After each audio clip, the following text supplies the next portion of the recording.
السلام عليكم ورحمة الله وبركاته. الحمد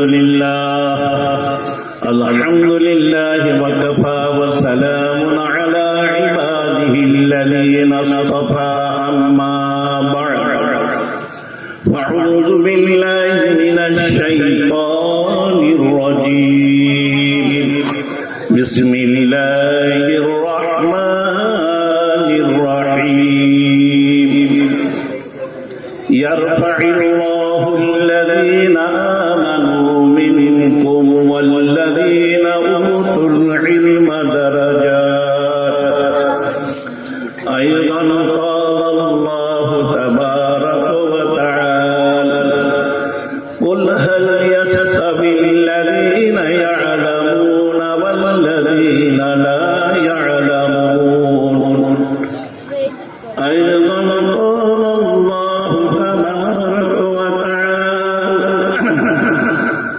وما يستوي الأعمى والبصير ولا الظلمات ولا النور وقال رسول الله صلى الله عليه وسلم خيركم من تعلم القرآن وعلمه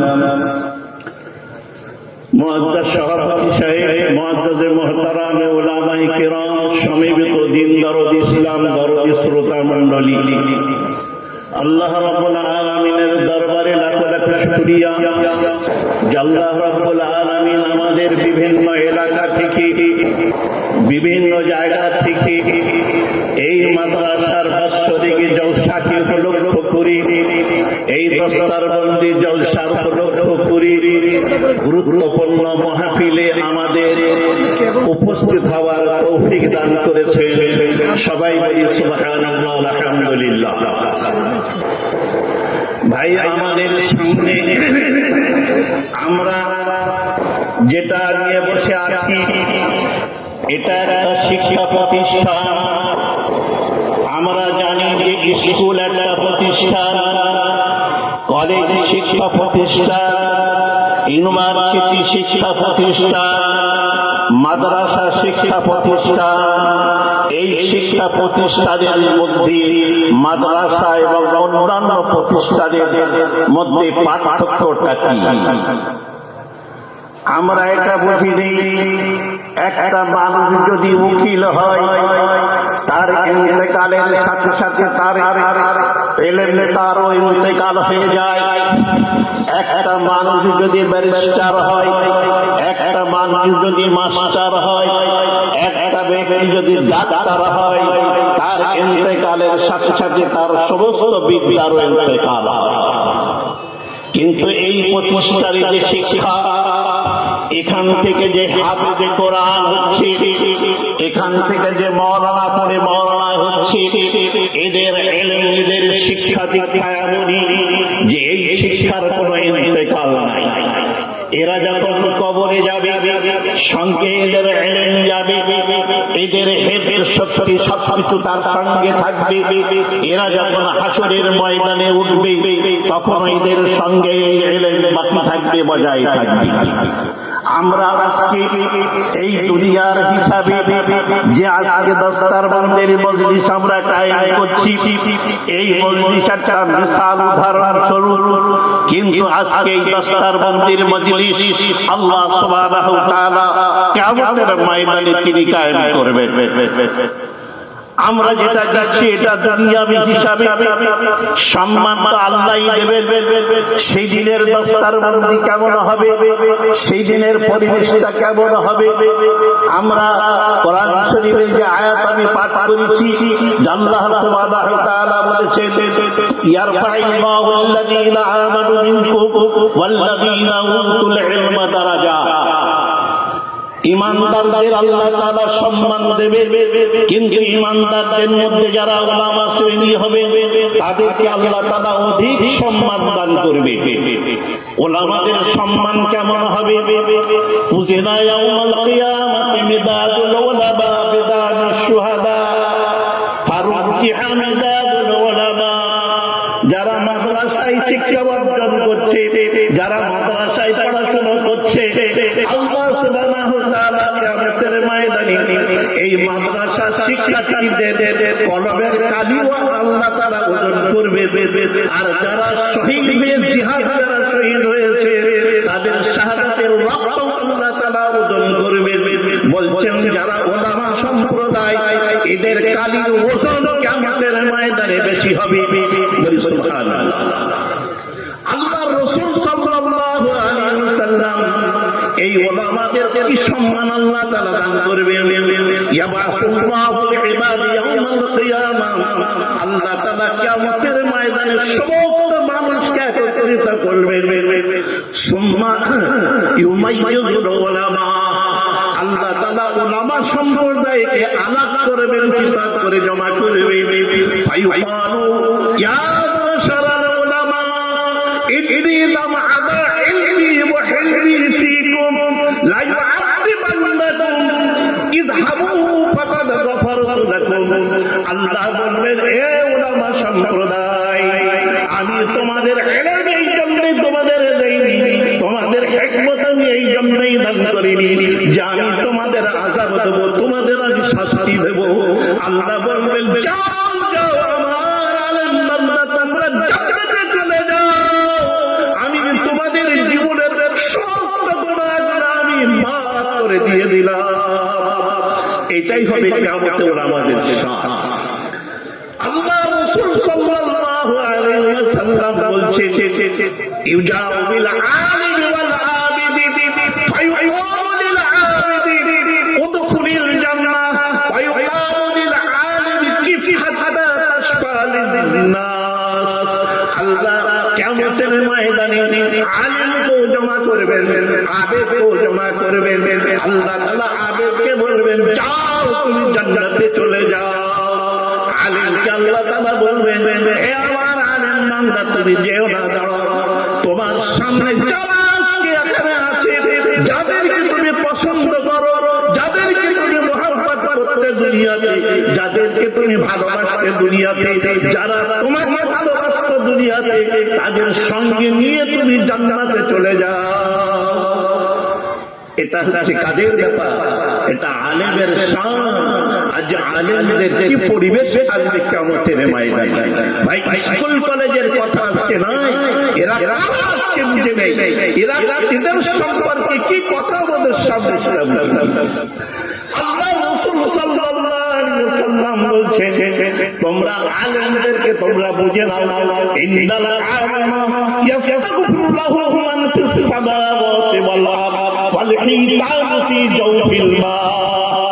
এই আলেম আলেম ব্যক্তিরা, এদের শান এত বড়, এদের মর্যাদা এত বড়, এদের ইজ্জত শান এত বড় যে সমস্ত আসমান এবং জমিনে যা কিছু আছে সব এদের জন্য ইস্তেগফার করে।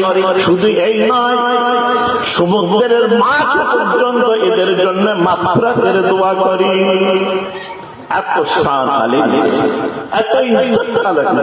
সেই আলেম এইখানে তৈরি হচ্ছে, কিভাবে তৈরি হচ্ছে? আল্লাহ রাসূল সাল্লাল্লাহু আলাইহি ওয়াসাল্লাম বলছে এই আলেমরা এখানে কিভাবে তৈরি হয়, এদের পরিবেশটা কেমন থাকে, এরা কি অবস্থায় ইলম হাসিল করে। আল্লাহ রাসূল সাল্লাল্লাহু আলাইহি ওয়াসাল্লাম বলছেন মাজতামা কওম ফি বাইতিন মিন বুয়ুতিল্লাহ ইয়াতলুনা কিতাবাল্লাহ ওয়া ইয়াতাদারাসুনাহু বাইনাহুম নাযালাত আলাইহিমুস সাকিনাহ গাশিয়াতুহুমুর রাহমা হাফাতুহুমুল মালায়েকা যাকারাহুমুল্লাহু ফী মান ইনদাহু।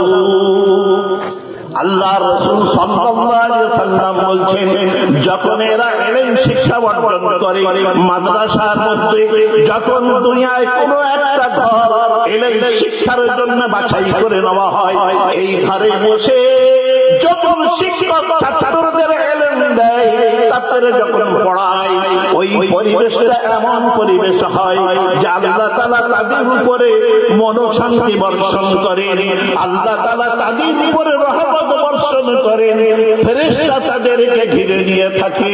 এবং শুধু এই নয়, শিক্ষক ছাত্রদের পড়াচ্ছে আর স্বয়ং আল্লাহ রাব্বুল আলামিন আরশের মহল্লায় ফেরেশতাদের সামনে নিয়ে গর্ব করছেন, বলছেন দেখো ওই দুনিয়ার বুকে যে সমস্ত ব্যক্তিরা ইলম চর্চা করছে, ইলম শিখছে, ওদের তোমরা দেখো ওরা আমার কত অনুগত, ওরা কত ভালো, কত ভালো। আল্লাহ প্রশংসা করেছে। এই পরিবেশে দিয়ে এরা পড়ি, এখানে অসংখ্য ফেরেশতাদের আনাগোনা, এই মাদ্রাসাতে অসংখ্য ফেরেশতাদের আনাগোনা, অসংখ্য ফেরেশতাদের আনাগোনা। ভাই এই মাদ্রাসাতে যারা আলেম হচ্ছে এদের ফজিলত আমরা এই শুনলাম। এই ব্যক্তি যখন আলেম হয়ে যাবে, এই ব্যক্তি যখন ফাজিল হয়ে যাবে, এই ব্যক্তিরা যখন আল্লাহর মাহবুব হয়ে যাবে, আল্লাহর রাসূল সাল্লাল্লাহু আলাইহি সাল্লাম বলছেন এদের শান কত বড় বুঝে নাও। দুনিয়ার মানুষ চিন্তা করো, আল্লাহ রাসূল সাল্লাল্লাহু আলাইহি সাল্লাম বলছেন মান সাফাহা আলিমান ফাতাআল্লামা সাফাহানি, মান জাআ আলিমান ফাতাআল্লামা জাআনি, মান জালাসা আলিমান ফিদ দুনিয়া আজলাসাহু আল্লাহু ইয়াওমাল কিয়ামাতি ফিল জান্নাহ। বলছে যখন আলিম তৈরি হয়ে যাবে, এরা যখন আলিম তৈরি হয়ে যাবে, পরে কিন্তু আলিম দ্বীন যখন এরা তৈরি হয়ে যাবে, এদের দিকে যখন মানুষ তাকাবে তাদের তাকারও যেন এমন হবে নবী মুহাম্মদ রাসূলুল্লাহ সাল্লাল্লাহু আলাইহি সাল্লাম বলছেন এরা যেন আমার দিকে তাকালে যেমন ফজিলত, ওই আলেমের চেহারার দিকে দেখাটাও ওই রকম ফজিলত হবে। আল্লাহ রাসূল সাল্লাল্লাহু আলাইহি সাল্লাম বলছেন এই আলেমদের সঙ্গে মুসাফা করা এমন হবে আমি মুহাম্মদ রাসূলুল্লাহ, তারা যেন আমার সাথে তারা হাত দিয়ে মুসাফা করলো। তারা আল্লাহ রাসূল সাল্লাল্লাহু আলাইহি সাল্লাম বলছেন যারা দুনিয়াতে আমি আমার আলেমের পাশে যারা বসবাসী করে, আলেমের সহবতে যারা থাকে, কিয়ামতের ময়দানে জান্নাতে আমি মুহাম্মদ রাসূলুল্লাহ আমার সঙ্গে তারা জান্নাতে বসবে, বলি সুবহানাল্লাহ। এটা এই হলো ভাই কোরআনের হাফেজ যারা আছে তাদের সম্পর্কে আল্লাহ রাসূল সাল্লাল্লাহু আলাইহি সাল্লাম বলছেন আমরা পাগড়ির মজলিস করেছি, আর আল্লাহ কিন্তু পাগড়ির মজলিস করবে। সেটা কেমন হবে? আল্লাহ রাসূল বলছেন মান কারাআল কোরআন উলবিসা ওয়াদাহু তাজান ইয়াউমাল কিয়ামাহ জাওবাহু ফি জাওবিশ শামস ফি বুয়ুতিদ দুনিয়া লাউ কানা ফীকুম ফামা দাররুকুমুল্লাযী আমারা বিহাযা। কিয়ামতের ময়দানে ওই হাফেজ কোরআনকে আল্লাহ সুবহানাহু ওয়া তাআলা তার আব্বা এবং আম্মার মাথায় নূরের মুকুট পরিধান করাবেন। সেই নূরের মুকুট এত জ্যোতির্ময় হবে, সূর্য যেমন দুনিয়ার ঘরে যদি রাখা যায় যেমন জ্যোতি হবে, ওর থেকে অধিক জ্যোতির্ময় ওই হাফেজ কোরআনের আব্বা এবং আম্মার মাথার মুকুট হবে। এই কথা বলার পরে আল্লাহ রাসূল সাল্লাল্লাহু আলাইহি সাল্লাম বলছেন হাফেজে কোরআনের আব্বার যদি এমন সম্মান হয়, তার যে হাফেজে কোরআন হবে তার সম্মান না কত বড় হবে, এটা তোমরা অনুমান করে বুঝে দেখো। হাফেজে কোরআনের আব্বার সম্মান, তাহলে তার আম্মার এত সম্মান, তাহলে যে কোরআনের হাফেজ হচ্ছে তার সম্মানটা না কত বড়। আল্লাহ রাসূল সাল্লাল্লাহু আলাইহি সাল্লাম বলছে হাফেজে কোরআন যে পরিবেশে তৈরি হয়েছে, যে খানদানে তৈরি হয়েছে, তাদের সম্পর্কে আল্লাহ রাসূল বলছেন মান কারাআল কোরআন ফাসতাযহারাহু ফাহাল্লা হালালাহু হারামা হারামাহু আদখালাহু আল্লাহু জান্নাহ ওয়া ইয়াশফা'হু ফি আশারাতিন মিন আহলি বাইতিহি কুল্লুহুম ক্বাদ ওয়াজাবা লাহুম নার। যে কোরআনের হাফেজ হলো কিয়ামতের ময়দানে আল্লাহ রাব্বুল আলামিন 10 জন জাহান্নামী তার আপনজনের মধ্য থেকে 10 জন জাহান্নামীকে সুপারিশ করে জান্নাতে নিয়ে যাওয়ার জন্য পারমিশন আল্লাহ দান করবেন। হাফেজে কোরআনকে বলবেন ও আমার বান্দা হাফেজে কোরআন, দেখো জাহান্নামের মধ্যে তোমার কেউ আছে কিনা, সেই দেখবে আমার খালু আছে কি, আমার নানা নানি, আমার দাদা দাদি, আমার চাচা চাচি, কেউ কোনো আপনজন আছে কিনা। যদি বোঝে যে আমার আপনজন আছে, এইরকম 10 জন আপনজনকে ওখান থেকে নিয়ে আদর নিয়ে তাকে জান্নাতে নিয়ে যাবার পারমিশন আল্লাহ দান করবেন। তাই বংশে একটা করে হাফেজে কোরআন হবার আল্লাহ তাআলা আমাদের সকলের সুযোগ এবং তৌফিক আল্লাহ তাআলা দান করুন। কথা বুঝে আসছে ভাই? আল্লাহ রাব্বুল আলামিন এই হাফেজে কোরআন যারা হচ্ছে, হাদিস শরীফে আসছে লাউ জুইলাল কুরআনু ফি ইহাদিন সুম্মা উলকিয়া ফিন নারে মাহতারা, এদের মধ্যে যে সেলাই কোরআন দেওয়া হলো, এই কোরআনকে রাহজাত করবে, কোরআনকে নিজের মধ্যে রাখবে, যদি তাদের কোনো ভুলের কারণে জাহান্নামে যায় তো জাহান্নামের আগুন তাদের স্পর্শ করবে। তো ভাই সেই হিসাবে আজকের এই প্রতিষ্ঠান অল্প দিনের মধ্যে গড়ে উঠেছে। এই প্রতিষ্ঠানের সুনাম সমস্ত পশ্চিম বাংলায় কোণে কোণে ছড়িয়ে পড়েছে। এখানে আর অসুবিধা, ছাত্ররা আসে, তারা এখানে পড়ার জন্য কান্নাকাটি করে, ভর্তি হতে পারে না, কিন্তু কর্তৃপক্ষের উপায় থাকে না যে তাদেরকে আমরা কোথায় স্থান দেবো। তেমন ঘর নেই, তেমন বিল্ডিং নেই যে তাদেরকে সেইভাবে আমরা এখানে রাখবো। ভাই এখানে সেই সব বিষয়গুলো অনেকটা অভাব এখানে রয়েছে। বর্তমানে এখানে বিল্ডিং এর অভাব, এখানে অনেক নিচু পরিবেশের অভাব। সেইগুলো এলাকার মানুষ যারা আমরা এসেছি সবাই যদি আমরা মনে করে নিই এটা দ্বীনি খেদমত, এই খেদমত শুধু দুনিয়ার ইজ্জত নয়, এটা আখিরাতের ইজ্জত, কিয়ামতের ময়দানে আল্লাহর কাছে শান ইজ্জত পাওয়ার একটা পরিবেশ। তাহলে আমরা সেই মনে করি সবাই লক্ষ্য আমরা এই মাদ্রাসাকে দান করব এবং এই মাদ্রাসার দিকে আমরা খেয়াল রাখবো। এই মাদ্রাসার সাথে আমাদের চিন্তা থাকবে এখানে যেমন ধরনের কোরআনের সুন্দর সুন্দর হাফেজ কোরআন তৈরি হচ্ছে, তেমনি ভাবে এখানে এমন ভালো ভালো ছাত্র তারা আলেম হয়ে ফারে করেছে, যারা দেওবন্দ মতন মাদ্রাসাতে এখান থেকে পড়ার পরে তারা সেখানে গিয়ে চান্স পায়। এইরকম মাদ্রাসা আমাদের এই পশ্চিম বাংলায় কয়েকটা আছে, যেখানে পড়াশোনা করার পর দেওবন্দে তারা দাখিলা পাওয়ার যোগ্য হয়ে যায়। সেই প্রতিষ্ঠানের মধ্যে আজকে এই দারুল উলুম মাদ্রাসা একটা প্রতিষ্ঠান। এখানে হযরত মাওলানা মিসবাহ সাহেবের মেহনত এবং তার সঙ্গে যারা আছে সবাই যোগ্য এবং সত্যিকার যোগ্য, এবং তাদের মেহনত আমরা দোয়া করি আল্লাহ তাআলা কায়েম রাখেন, মজবুত রাখেন, তাদের হিকমতকে, তাদের আমলকে, তাদের মেহনতকে আল্লাহ তাআলা যেন আরো বাড়িয়ে দেন। আমি এখানেই আমার বক্তব্য শেষ করছি। ওয়া আলহামদুলিল্লাহি রাব্বিল আলামিন।